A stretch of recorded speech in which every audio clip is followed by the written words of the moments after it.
আসসালামু আলাইকুম রহমতুল্লাহি ওয়া বারাকাতুহু। তো আশা করি তোমরা সবাই ভালো আছো। তোমরা যারা ভার্সিটি প্রিপারেশন নিচ্ছ তাদের জন্য মূলত এই ক্লাসটা করা। এটা হচ্ছে ফিজিক্স সেকেন্ড পেপারের আধুনিক পদার্থ বিজ্ঞান মানে হচ্ছে মডার্ন ফিজিক্সের চ্যাপ্টারটা নিয়ে আমরা মূলত ক্লাসে করতে যাচ্ছি। তো এই চ্যাপ্টারটি কি মানে এই অধ্যায় থেকে কিন্তু যে কোনো ভার্সিটি হোক, যে কোনো কোচিং হোক, এখান থেকে একটা না একটা করে থাকে মিনিমাম তুমি একটা বা দুটো কমন পাবাই, এটা হচ্ছে 100%। ঠিক আছে?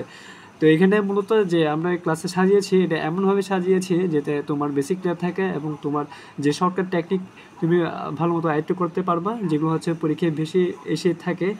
ধরতে গেলে খুব ইম্পর্ট্যান্ট, তো লেস ইম্পর্ট্যান্ট কোনগুলো এগুলো তোমাকে দেখিয়ে দিব, যদিও বা ওখান থেকে তেমন একটা প্র্যাকটিস করবো না।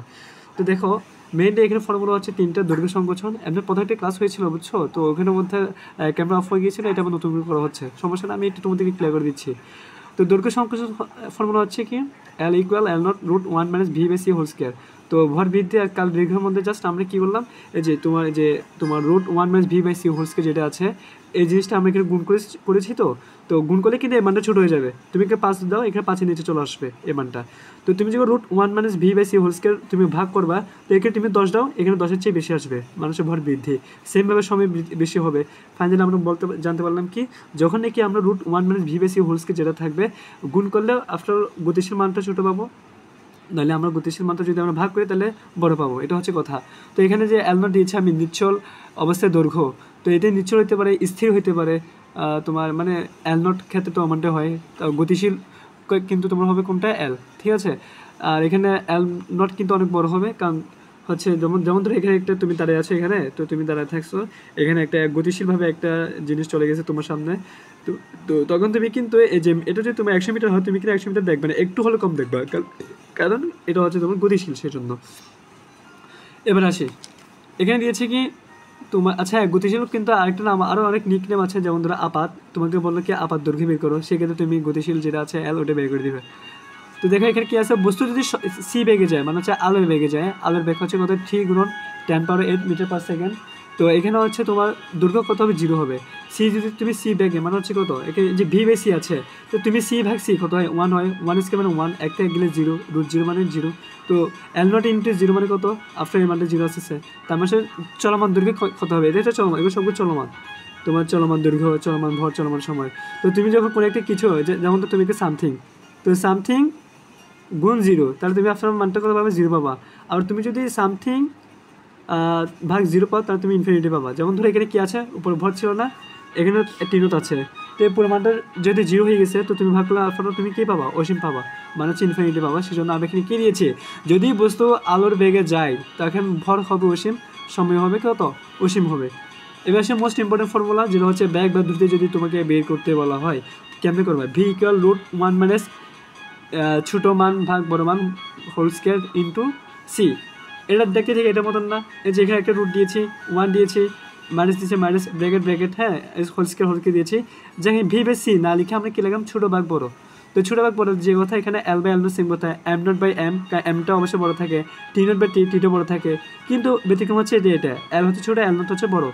তো এইভাবে মানে এটা স্কেল ধরতে গেলে মানে এই জিনিসটা যে কথা, এটা সেম কথা, ওকে। তো গুণন কী দিব, আমরা সি দিব। চলো প্র্যাকটিস করি। এখানে তোমাকে কি দিয়েছে, 1 মিটার দৈর্ঘ্যের একটি স্কেল, তার প্রস্থ বরাবর, কি বরাবর, প্রস্থ বরাবর 0.95 সি মানে হচ্ছে আলোর বেগে চলমান হলে ল্যাবে এর পরিমিত দৈর্ঘ্যের মান কত। দেখো গিয়েছে প্রস্থ বরাবর, বের করতে বলা হচ্ছে দৈর্ঘ্য বরাবর। একটু রিসেন্টলি রাজশাহী তোমার রাবি তোমার আর ইউতে দিয়েছে, আর ইউ 24-25 কিন্তু দিয়েছে এটা। তো এটা আপনার মানতে হবে 0, কেন দেখো, কারণ এখানে প্রস্থ বরাবর চলতেছে আর তোমাকে বের করতে বলা হচ্ছে দৈর্ঘ্য, তো ভিন্ন না। যদি এখানে দৈর্ঘ্য বরাবর যেত, তাহলে কিন্তু তোমাকে যে 1 মিটার দিয়েছে, 1 মিটার জায়গায় তোমার থেকে 1 মিটার চেয়ে একটু কম আসতো তোমার দৈর্ঘ্যের মানটা, বাট এখানে তোমাকে দিল প্রস্থ বরাবর গেছে, বের করতে বলতেছে দৈর্ঘ্য, তাহলে কিন্তু এটা অ্যান্সার কত হবে, 0 হবে। এবার এটা আসি, যেগুলো মোস্ট ইম্পর্টেন্ট ম্যাথ আমরা ওগুলো দিয়েছি এখানে, যেগুলো বিভিন্ন ভার্সিটি এসে থাকে বা আসছে। তো সি বাই √2 ব্যাগে চলমান কোনো কণার ভরবেগ, তো ভরবেগ মানে কি পি ইকুয়াল এম ভি না, থেকে এম দিয়েছে গতিশীল ভর, তো এম এর মানটা কত, আচ্ছা আমি ব্ল্যাক পেন দিয়ে লিখি, এটা হচ্ছে M not divide by 1 minus V by C whole square, এমনটা না, এটা তো এমনটা হওয়ার কথা। তো দেখো এটা আমি কেন সলভ করতেছি, আমাকে বের করতে বলা হচ্ছে ভরবেগ, সি বাই √2 ব্যাগ, আমাকে সি এর মানটা দিয়েছে। তো এখানে আমরা কি দিলাম, এম নটটা দিলাম ঠিকঠাক। আচ্ছা এটা সি, ভি এর মানটা হচ্ছে সি বাই রুট টু, এটা লিখে নেই, এটা সি বাই রুট টু। তো এখানে ভি বাই সি যেটা যেটা যেটা আছে আমাকে, এই যে v by c, c by root two এখানে বসে দিতে হবে না। আচ্ছা লাইন আমি আরেকটা বানাই। তো এখানে এম নট থাকবে, রুট থাকবে 1 মাইনাস ভি বাই সি। তুমি যদি ভি এর মানটা এখানে বসে দাও, সি বাই রুট টু বসাও, তাকে সি সি কাটাকাটি যাবে, তো ওখানে একটা মান থাকবে, সেটা হচ্ছে 1 by root two whole square into কত, এই যে এখানে সি বাই রুট টু আছে, সি বাই রুট টু বসাই দিলাম। তো দেখো স্কোয়ার দুটোর জন্য, তো স্কোয়ার কাটাকাটি যে হাফ থাকে, এক থেকে হাফ গেলে হাফ, আর রুট হাফ মানে হচ্ছে 1 বাই রুট টু। তো 1 বাই রুট টু তুমি যদি উল্টে দাও, পাশাপাশি লিখলে কিন্তু উল্টে যায়। তো এম নট ইন্টু ইন্টু কী হবে, এম নট ইন্টু তোমার রুট টু এম ইন্টু মানে হচ্ছে এমনটাই, এই যে রুট টু এম নট গুণ সি বাই তোমার রুট টু। তো এখানে রুট টু চলে গেছে না, এখানে কী দাঁড়ালে এম নট সি। এই এম নট সি মানটা হচ্ছে তোমার অ্যান্সার। এটা কিন্তু রিসেন্টলি অ্যাগ্রি গুচ্ছ তোমার 24-25 দিয়েছে এই ম্যাথটা, ঠিক আছে। পরীক্ষা আমি অ্যাটেন্ড করেছিলাম, যদিও আমি ওখানে অ্যান্সার করি না, এটা টাইমিং সেভ রাখতে পারি নাই, সেই জন্য ম্যাথ দিয়েছিল বেশি। আচ্ছা সমস্যা না, দেখো এবার এটা আসি। বায়ু শূন্য স্থানে আলোর দ্রুতি হচ্ছে সি। একটি বস্তুর চলমান ভর বস্তুটি নিশ্চল ভরের দ্বিগুণ হতে হলে এর দ্রুতি কত হবে মানে ভি। তো আমি ভি ফর্মুলা শিখেছি না, বলো তো মনে আছে নাকি তোমাদের? এই যে তোমার বস্তুর দ্রুতি ভি ইকুয়াল কী হবে, রুট 1 মাইনাস বড় ভাগ ছোটো। তো বড় ভাগ ছোটো, দেখো তো এখানে তোমাকে কী বলেছে, চলমান ভর বস্তুর নিশ্চল ভরের এই যে চলমান ভর বস্তুটির নিশ্চল ভরের যার সাথে বসুন্ধরা তার সাথে দ্বিগুণ। তো 2 গুণ মানে গুণ 2, এটার সাথে এটা হবে গুণ। তো এখানে তোমার বড় কোনটা ছোটো কোনটা, এটা হবে তোমার বড়, এটা হবে ছোটো। তাহলে এখানে তুমি যদি এম নট বাই এম বাইর করো, তাহলে কি দাঁড়ালো, এখানে হাফ আসলো না, এটা হচ্ছে তোমার বড় ভাগ ছোটো। তো এখানে আচ্ছা আমি আপাতত এটা লিখি যে এম নট বাই এম, এই যে বড় ছোটো ভাগ বড় হোল স্কয়ার গুণন সি। তো দেখো এটা কেমনে বের করি, 1 মাইনাস, তো এটা যে কথা হাফ সেম কথা না, এটা যে কথা হাফ সেম কথা গুণন সি। তো এখানে কী দাঁড়ালো, এক থেকে এটা 1/4। তো 1/4 হলে তুমি যদি ক্যালকুলেশন করবা, তো তুমি পাবা ফাইনাল মানটা হচ্ছে রুট 3/2 সি। আর তুমি এটা অপশনে পাবা, অপশনে পাইলে মানে এটা হচ্ছে তোমাদের কি অ্যান্সার, এটা হচ্ছে তোমাদের অ্যান্সার। দেখা যাচ্ছে না এখন দেখা যাচ্ছে, হয়তো তোমরা স্ক্রিনশট নিলে নাও বা নোট করো পজ করে। তো এখন আমরা কিন্তু প্র্যাকটিস আরেক কিছু করতে পাই গিয়ে দেখি, তারপর নিউ ট্যাবে যাবো অবশ্যই। দেখো এখানে একটা ম্যাথ দিয়েছে, একজন মহাশূন্যচারী 30 বছর বয়সে 2.4 × 10⁸ মিটার পার সেকেন্ড বেগে গতিশীল একটি মহাশূন্যযানের চরের ছায়াপথে অনুসন্ধানে গেলেন। পৃথিবীর বয়স হিসেবে 50 বছর পর ফিরে এলে মহাশূন্যচারীর বয়স তখন কত হবে? বয়স বের করতে বলা হয়েছে। আগে ছিল কত 30, এখন নতুন আরেকটা হবে, ওইটার সাথে এটা যোগ করলে কিন্তু আমাদের আফটার মানটা এসে যাচ্ছে। তো আমরা ফর্মুলা কি জানি, টি ইকুয়াল, যেহেতু এখানে সময় কথা বলা হচ্ছে, T equal T naught divide by 1 minus V by C whole square, মানে এটা হচ্ছে আমাদের মানটা। তো দেখো এখানে তোমার যে টিটা পৃথিবী হিসাবে, যদি আমি বলেছিলাম প্রথম দিকে বলেছি পৃথিবীর যখন হিসাব করবো তখন সেটা হবে টি, আর মহাকাশ যখন হিসাব করবো তখন হবে টি নট। তো এখানে তো পৃথিবী হিসাব না দিয়েছে, কিন্তু আসলে ওনারটা কত টি নটটা। তো তুমি এখানের মধ্যে টি নট বের করবা। তো টি নট যখন তুমি বের করতে যাবা, তখন ফর্মুলাটা একটু চেঞ্জ করতে হবে, একটু মডিফাই করতে হবে, T into 1 minus V by C whole square. এখন তুমি জাস্ট মানগুলো ইনপুট করে দাও, চলে আসবে। তো টি এর মান কত, 50 বসালাম। তো root 1 minus V by c এসকে যেটা আছে, তো এখানে যদি আমরা সব ঠিকঠাক বসাই, 1 মাইনাস ভি মানটা হচ্ছে কত, 2.4 × 10⁸ 3 গুণ 10⁸। তো এখানে 10⁸ চলে গেছে। তো 2.4/3 যেটা আছে, এটা যদি আমরা তোমার মানে 3 কি 3 হর দেবে লব দিয়ে গুণ, যাই হোক যে আমি ক্যালকুলেশন করে এখানে একটা মান পাবো, সেটা হচ্ছে কত 30 ইয়ার। উনি গিয়েছেন কত বছর বয়সে, আমাকে আফটার ওনার বয়সটা বের করতে বলা হয়েছে। তো ওনার বয়স হবে, শুরুতে ছিল 30 বছর, এখন ওখানে গিয়ে হয়ে হলো কত 30 বছর। তো আফটার কত হলো 60 হলো। পৃথিবী হিসেবে যদি বলতো তাহলে কত বলতাম, 30 বছরে গিয়েছে, 50 বছর পরে বয়সে ফিরে আসছে, 30 যোগ 50 80। পৃথিবী হিসাব করলে বেশি আসবে, আর মহাশূন্যের সাথে নিজে হিসাব করলে একটু কম আসবে, এটা মাথায় রাখবা। আর পৃথিবী হিসাব করলে টি মানটা হচ্ছে টি, আর মহাকাশ সাথে যখন নিজে মাপবে তখন হবে টি নট। এবার আসে একটা ম্যাথ দিয়েছে এখানে, তো এটা তোমরা দেখি পারো কিনা। 30 বছর পর বয়সের একজন 30 বছর 30 বছর বয়সের এটা পড়বা একজন মহাশূন্যচারী মহাকাশযানে 1.8 × 10⁸ মিটার/সেকেন্ড বেগে চলে 25 বছর পর ফিরে এলেন, তার বর্তমান বয়স কত? মানে প্রেজেন্টে ইয়ারটা কত? এটা ম্যাক্সিমাম স্টুডেন্ট ভুল করবে। তুমি নিজে পজ করো, তো পজ করে তুমি নিজে সলভ করে দেখি পারো কিনা। 100% তুমি ভুল না করলে আমাকে বললো, ঠিক আছে? তো এটা আমি সলভ করে দিচ্ছি। দেখো কেমন এখানে সময় কত আছে, তো এর সময় সূত্র আমরা একটা জানি। যদি আমি টি নোটটা এক পাশে রাখি, তো এটা কী হবে? টি গুণন 1 মাইনাস তোমার √1 - v²v/c² এমনটাই। তো এখানে কি আছে দেখো, 30 বছর বয়সের একজন মহাশূন্যচারী মহাকাশযানে গেলেন, 25 বছর পর ফিরে এলেন। তো এটা কার হিসেবে? এটা হচ্ছে তোমার পৃথিবীর হিসেবে। তো পৃথিবীরটা তাহলে তোমার কী হবে? আর এখানে কী দিল? 1 মাইনাস ভির মানটা কত? 1.8 × 10⁸। তো এখানে আছে 3 গুণন 10⁸, 10⁸ চলে যাবে। তো এটি ক্যালকুলেশন করার পর তুমি একটা মান পাবো, আর সেটা হচ্ছে কত? 20 বছর। তো এখানে এখন বললো হচ্ছে কি তার বর্তমান বয়স কত। ও সরি, এটা পারবা এটা পারবা তোমরা। আমি কোয়েশ্চেন আরেকটা মনে করেছিলাম, এটা তো পারার কথা, ঠিক এটার মতন না। এই যে 30 বছর বয়সে গিয়েছেন, 30, এখন হলো কত? 20, তাহলে টোটাল হচ্ছে কত? 50। তো ওনার বর্তমান বয়স হচ্ছে 50, ঠিক আছে? ঠিক মানে দুটি সেম টাইপের। পারবা, এটা পারবা। মানে প্রথমে বলেছি কেন, যাতে তোমরা একটু দিও বা জেদ করে যাতে তুমি এটা করতে পারো, সেই জন্য বলেছি, ঠিক আছে ভাইয়া? ওই জন্য বলেছে। দেখো নেক্সট, এখানে সম্পূর্ণ একটা টাইপ দিয়েছি। দেখো দৈর্ঘ্য, ভর, শক্তি, সময়, এই চারটার মধ্যে যেটাই থাক না কেন, যদি n গুণ হয় বা n গুণ হলে তো ব্যাক নির্ণয়ের ক্ষেত্রে কী করবো? ওই যে ওইটার মতন বরাবরের মতো একটা রুট দিব, 1 দিব একটা। তবে হ্যাঁ, এটা 1 - 1/n² ইন্টু সি, এই সিটা ওই সময় গুণ করেছি, এখানে গুণ করবো। তো এখানে এটা একটু মুখস্থ করিয়ে কষ্ট করে, যেহেতু শর্টকাট তো সেজন্য। তো এখানে n এর মানটা কি? n এর মানটা হচ্ছে বড়টি ছোটোটির যত গুণ, মানে হচ্ছে বড় থাকবে এক পাশে, তারপর হচ্ছে তোমার n গুণ ছোটো, মানে এভাবে থাকবে। আর এখানে তোমার ওই যে গতিশীল ভর কিন্তু নিশ্চল ভরের সাথে বেশি, L0 কিন্তু আবার তোমার নিশ্চল দৈর্ঘ্যে কিন্তু আবার বেশি। আর আবার তোমার গতিশীল সময় কিন্তু কী থাকে? ওই যে কাল দীর্ঘ, ওইটা একটু বড়ো হয়। তো বড় গুণ ইকুয়াল n গুণ ছোটো, মানে বড় ভাগ ছোটো, তাহলে তোমার সেটা হচ্ছে কি তোমার n এর মানটা আর কি। তো দেখো এখানে একটু আমি প্রশ্ন দিয়েছি যে বায়ু শূন্য স্থানে আলোর দ্রুতি হচ্ছে c, একটি বস্তুর চলমান ভর দিয়েছে বস্তুটির নিশ্চল ভরের দ্বিগুণ, মানে চলমান ভর মানে হচ্ছে m দিয়েছে কত? নিশ্চল ভরের দ্বিগুণ, মানে দুই গুণ m0 এভাবে দিয়েছে। তো এই যে বড় ভাগ ছোটো, তো এটা বড়, এটা ছোটো না, তো m/m0 ইকুয়াল কত হবে? তাহলে 2 হবে। তো আমাকে বললে কি ভি বের করতে, তাই না? তো ভি আপনি কেমনে বের করবে এখন? তো এই ভিটা বের করার ক্ষেত্রে আমরা এটা এইভাবে বের করবো। এখানে আমাকে কি দিল? বায়ু শূন্য স্থানে দিল সি, তারপর দ্বিগুণ বললো, তাই না? তো এখানে দেখো আগে ফর্মুলা লিখি, ভি ইকুয়াল √1 মাইনাস যেটা ব্র্যাকেট দিব 1/n² ইন্টু কি সি।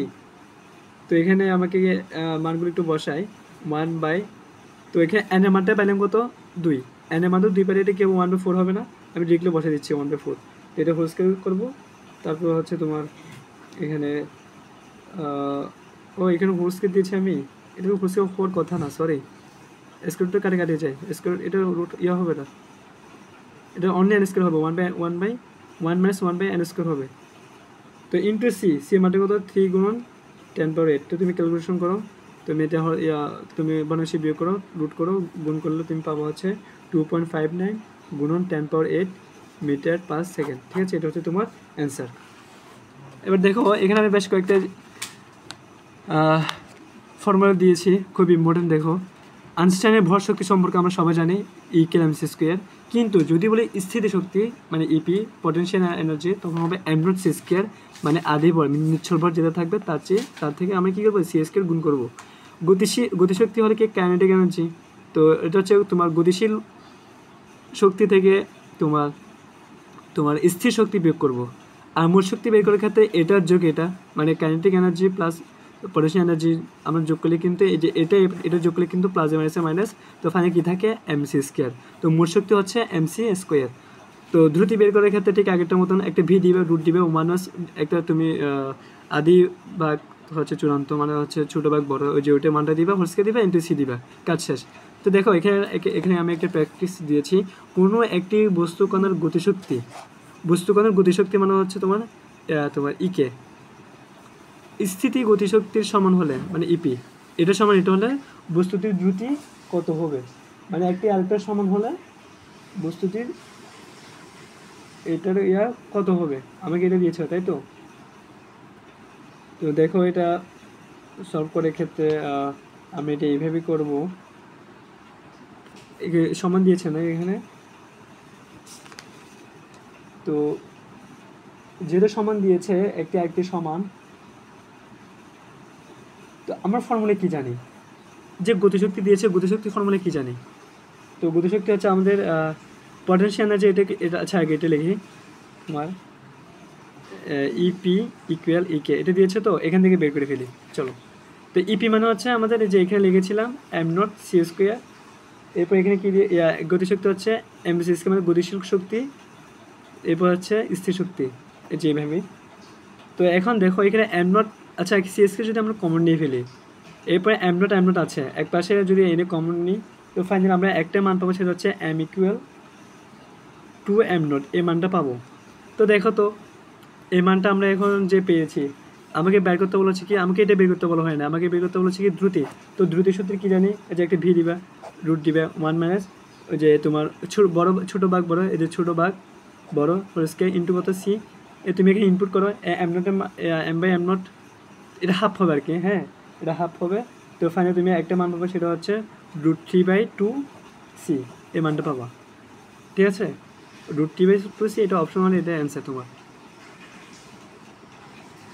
এবার আসি আরও কিছু সূত্র নিয়ে, দেখো শক্তি, কম্পাঙ্ক, তরঙ্গ দৈর্ঘ্য ও ভরবেগ কার্যাপেক্ষক নির্ণয় সংক্রান্ত, ঠিক আছে। তো ই ইকুয়াল কি জানি, এইচ নিউ, প্লাঙ্কের ধ্রুবক এইচ মান করে 6.626 × 10⁻34 জুল এস, এটা। তো এইচ নিউ, আর নিউ মান হচ্ছে তোমার এইচ তোমার সি/ল্যামডা, তো এটা হচ্ছে তুমি নিউর মান। তো আফটার অল এর মান কত হলো, এস/ল্যামডা। তো এখানে পি দিয়েছি, পি ইকুয়াল এইচ বাই, এটা কিন্তু পুরোপূর্ণ মানে এমসিকে দিয়ে ফেলে, এটা মুখস্থ করতে হবে। আমার মতো মনে রাখতে পারো, এইচ ইকুয়াল প্লে, মানে ল্যামডা না, ল্যামডার মতো লোচনা হচ্ছে না, তো পি এল মানে প্লে, এইচ ইকুয়াল প্লে, এবার মনে রাখতে পারো। তো এটা হচ্ছে এইচ হচ্ছে প্রাঙ্গিক ধ্রুবক, এল হচ্ছে তরঙ্গ, ল্যামডা হচ্ছে তরঙ্গ দৈর্ঘ্য। তো এখানে ল্যামডা আবার কি জানি আমরা, এইচ বাই পি, এটা কিন্তু ওই যে ওইটা তুমি এইচ ইকুয়াল প্লে মানে আগে পরে আনলাম, তো পি মানে হচ্ছে এমভি, তুমি এটা ভরবেগ না সেই জন্য। তো পি ইকুয়াল আবার আমরা কি জানি, ই বাই সি, মানে এটা কি পিসি দিয়েছে আর কি। তো এটা যদি আমি এই মানে কি আবার, মানে হচ্ছে আমি যখন এটা সম্পূর্ণ করবো না, তখন আমি পি ইকুয়াল এমভি পাবো, এটা হচ্ছে কথা। তো আমাকে যদি কোয়েশ্চেন করে যে নিচে কোনটি ভরবেগের সূত্র, তো আমি এটাও হবে, মানে সেজন্য মূলত এখানে বিভিন্নভাবে দেওয়া হয়েছে ফর্মুলাগুলো। তো এখন আসি কার্যাপেক্ষক, W naught equal H nu naught, মানে হচ্ছে এটা হচ্ছে কি, এটা হচ্ছে শোষণ কম্পাঙ্ক, মানে একদিন যেটা দিয়ে স্টার্ট হয় আর কি। তো এটার নিউ যে কথা, সি/ল্যামডা সেম কথা, তাই নট আছে, তো এটা ল্যামডা নট হবে। তো এখানে তো ডব্লিউ নট হচ্ছে কার্যবেক্ষক, যার একক হচ্ছে জুল, ল্যামডা নট মানে হচ্ছে শোষণ তরঙ্গ দৈর্ঘ্য, মানে যেটা তোমার স্টার্টিং পয়েন্টে যেটা থাকবে সেটা একক হবে মিটার। আর কিন্তু তোমার যে নিউ নট দিয়েছে সেটা হচ্ছে শোষণ কম্পাঙ্ক, যেটা হচ্ছে তোমার হার্স, ঠিক আছে। জাস্ট আমি পরিচয় করিয়ে দিয়েছি, তোমরা যে এইচ তোমার এটা এস নিও, ধরতে গেলে এসি/ল্যামডা, এই যে ই মান আছে না, এই যে ইকুয়াল এসি/ল্যামডা না, তো এখানে ডব্লিউ নট দিয়েছি, এস ঠিকঠাক আছে, তো সিও ঠিক আছে, এটা ধ্রুবক, তো ল্যামডা থেকে চেঞ্জ করে দিলাম, তো এটা প্রায় সেম, ঠিক আছে।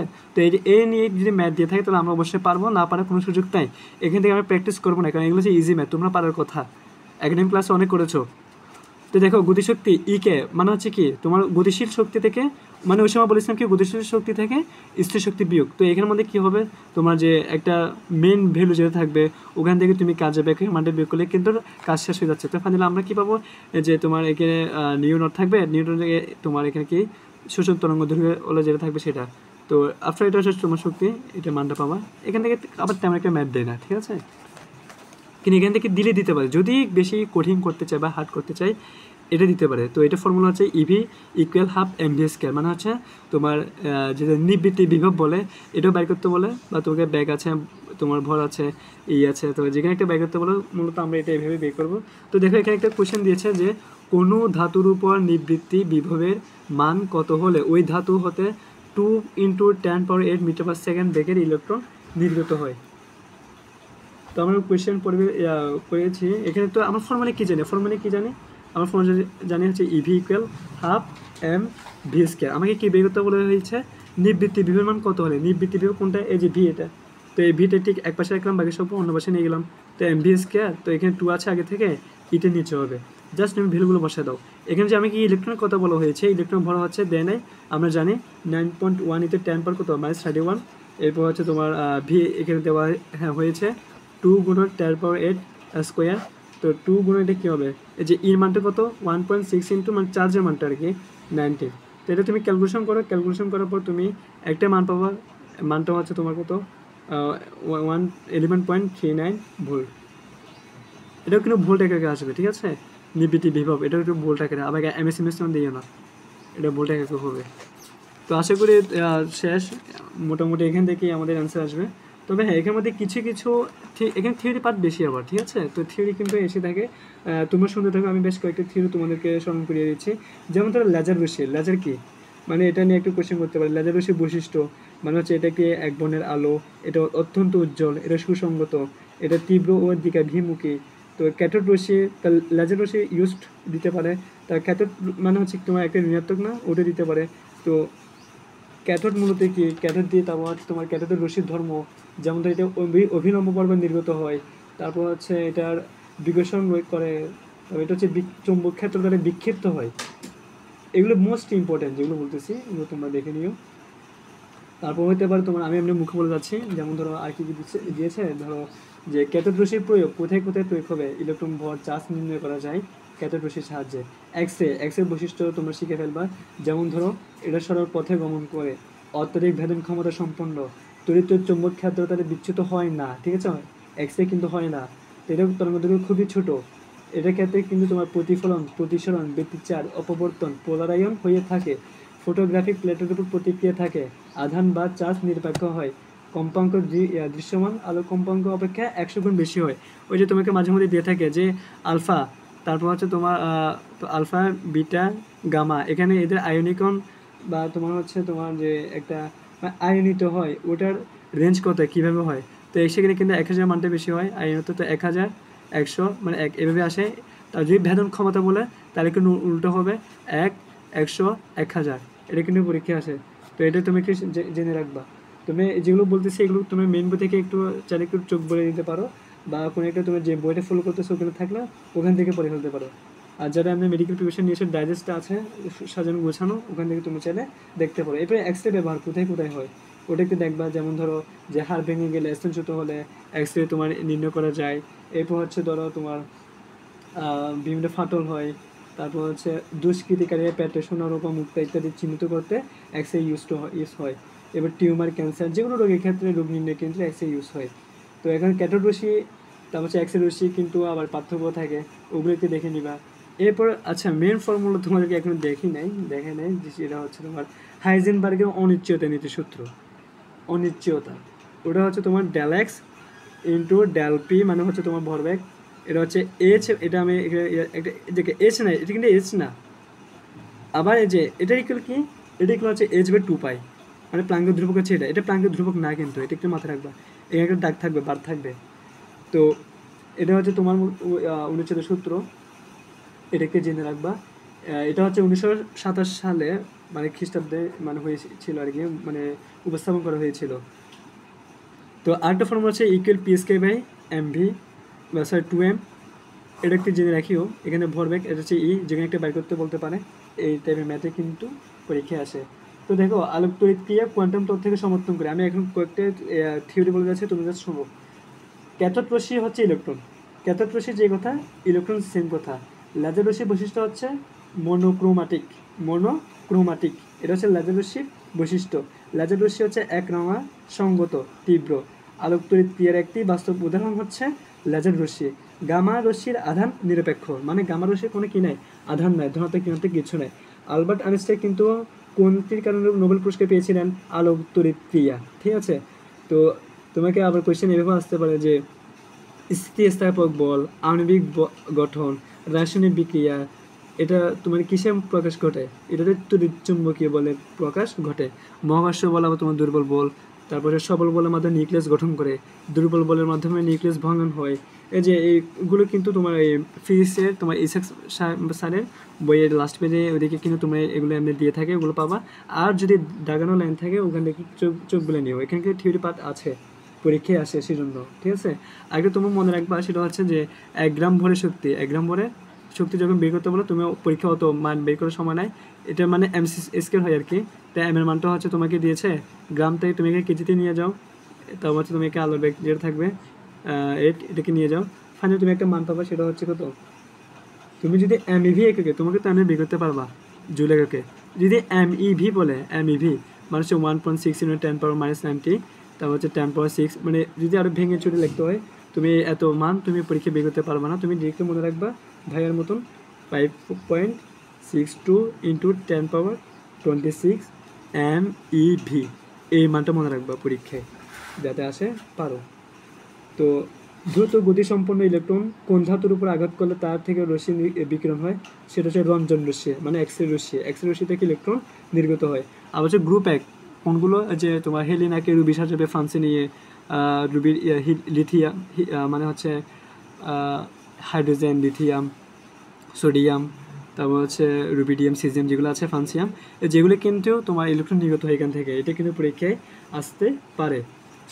তো আশা করি এই টাইপের ম্যাথ আমি তো থিওরি ম্যাক্সিমাম প্রায় বলে দিয়েছি, তো আমার মনে হয় না আর এখান থেকে বাইরে কোয়েশ্চেন আসবে। তোমার তবুও রিডিং দিও, আর নতুন নতুন কিছু পাবা, শিখে রাখিও। আচ্ছা, যদি কোয়েশ্চেন করা হয় চৌম্বক ক্ষেত্রের উপর প্রভাব নেই কোন রশ্মির, সেটা হচ্ছে গামা রশ্মি। হ্যাঁ, আপেক্ষিক তত্ত্ব কত প্রকার? আপেক্ষিক তত্ত্ব 2 প্রকার। পরমাণু বা আণবিক বোমার মধ্যে কোন বিক্রিয়া ঘটে, সেটা হচ্ছে নিউক্লিয়ার ফিশন। হ্যাঁ, এটা একটু ক্লিয়ার করে দিই তোমাদেরকে। এই যে নিউক্লিয়ার ফিশন, আগে ফিশন ক্লিয়ার করি। নিউক্লিয়ার ফিশন মানে হচ্ছে তুমি একটা ধাতু থাকবে, ওটাকে তুমি ভেঙে ভেঙে টুকরো টুকরো করে ফেলবা, মানে একটা থেকে অনেকগুলো ক্ষুদ্র ক্ষুদ্র সৃষ্টি হবে, সেটা হচ্ছে তোমার ফিশন। আর ফিশনের যদি এক্সাম্পল পরীক্ষায় আসে তো সেটা হচ্ছে কি পারমাণবিক বোমা, পারমাণবিক বোমা। তারপর হচ্ছে পারমাণবিক চুল্লি, এগুলো হচ্ছে নিউক্লিয়ার ফিশন। তো ফিশন বিক্রিয়া কী হয়, পরমাণু বা আণবিক বোমার মধ্যে হয়, পারমাণবিক বোমা হোক আর সেটা আণবিক বোমা হোক, আণবিক বোমা, সেটা হচ্ছে নিউক্লিয়ার ফিশন। তো আবার নিউক্লিয়ার ফিউশন যেটা হয় মানে তোমার ফিউশন, আমি এটা নিউক্লিয়ার লিখি নাই, নিউক্লিয়ার ফিউশন মানে হচ্ছে ছোটো ছোটো ছোটো অনেক থাকবে, সবগুলো মিলে কী হবে, একটা বড় একটা নিউক্লিয়াসে পরিণত হবে, সেটা হচ্ছে নিউক্লিয়ার ফিউশন, মানে একসাথে অনেকগুলো যুক্ত হবে। তো এখানে যদি আমাকে পরীক্ষা দিই নিচের কোনটি নিউক্লিয়ার ফিউশন, তো আমি কয়েকটা এক্সাম্পল শিখে রাখি, সেটা হচ্ছে ধরো সূর্য ও হাইড্রোজেন বোমা, কি বোমা, যে হাইড্রোজেন বোমা। তো এদের মাঝে কি থাকে, নিউক্লিয়ার ফিউশন থাকে। তোমাকে কাকে বলে কীভাবে আসে ওটা দিবে না, তোমাকে উদাহরণ যেগুলো দিয়েছে মানে এগুলো দিবে। তো ফোটনের নিশ্চল ভর কত, 0, নিশ্চল মানে হচ্ছে 0, ফোটনের নিশ্চল 0। তারপরে তোমার এক্সামে আর কোনটা তোমার থিওরি আসতে পারে, এক্সের চার্জের মান কত, এক্সের কোনো চার্জ মানে এক্সের আর কি, এটা কোনো চার্জ নাই, চার্জের মান হচ্ছে 0 কুলম্ব, ঠিক আছে, এটা একটু জেনে রাখিও। তারপরে হচ্ছে যে আলোর কোন প্রতিভা তরঙ্গ তত্ত্বের সাহায্যে ব্যাখ্যা করা যায় না, সেটা হচ্ছে আমার প্রতিফলন, পোলারায়ন, সরলপথে সব ঠিকঠাক থাকে, কিন্তু আলোর তড়িৎ ক্রিয়া তোমার ব্যাখ্যা করা যায় না, কিসের সাহায্যে, তোমার তরঙ্গ তত্ত্বের সাহায্যে আলোর তড়িৎ ক্রিয়া ব্যাখ্যা করা যায় না। তো এটা একটু মাথায় রাখবে। এক্সের তরঙ্গ দৈর্ঘ্য কত, 10/10 মিটার, মানে হচ্ছে 1 অ্যাংস্ট্রম, এটা একটু মাথায় রাখবা। মাইকেলসন মল্লি ইথার সম্পর্কে তুমি শুনে থাকবে, রিডিং মারলে অবশ্যই পাবা, যে মল্লি সাহেব ইথার সম্পর্কে, উনি কিন্তু তোমার এটা মাইকেলসন মল্লির ইথার সম্পর্কিত সমস্যার সমাধান করেন কে, ম্যাক্সওয়েল। তো ইথার মানে এটা কিন্তু ওরা নাসূচক অনেক সূত্র দিয়েছেন, তোমরা সবাই জানো। তো আর তোমাদেরকে অত ডিস্টার্ব বা না করি, যা বলেছি যা করিয়েছি এগুলো ভালো মতো করো। আশা করি এখান থেকে তোমরা কমন পাবা ইনশাআল্লাহ তাআলা। আগামী ক্লাসে আমরা নিউক্লিয়ার পদার্থবিজ্ঞান যেটা আছে ওটার উপর মানে ভার্সিটি প্রিপারেশনের জন্য ক্লাস দিব। তো ততক্ষণ পর্যন্ত তোমরা সবাই ভালো থেকো। আর এখানে যে ম্যাথগুলো দিয়েছি আমি খুবই এখানে ম্যাথ কম দিয়েছি, তোমরা এগুলো প্র্যাকটিস করবা। ভাইয়া শুধু এখানে কি দিয়েছে, সূত্র যে ডিউরেশন যে আছে, ডিউরেশন মানে ডেরিভেশন বলে, জাস্ট ওটা করে দিয়েছে, বিভিন্ন শর্টকাট ফর্মুলা দিয়েছি। আর খুবই কম প্র্যাকটিস করিয়েছি, ঠিক আছে, এটা সত্য, খুবই কম প্র্যাকটিস করিয়েছি। আর থিরে মুখে মুখে পড়েছি, এত কিছু লেখার সময় না, তোমাদের টাইম ওয়েস্ট হবে। তো চাচ্ছি না ভাইয়া তোমাদের টাইম ওয়েস্ট হোক, তোমরা সুন্দর একটা গোছানো একটা প্রিপারেশন নিয়ে ভালো একটা ভার্সিটির চান্স পাও, ভালো মেরিটের চান্স পাও, ভালো সাবজেক্ট পাও, এটা চাই, ঠিক আছে। তো ধন্যবাদ সবাইকে, ভালো থাকো।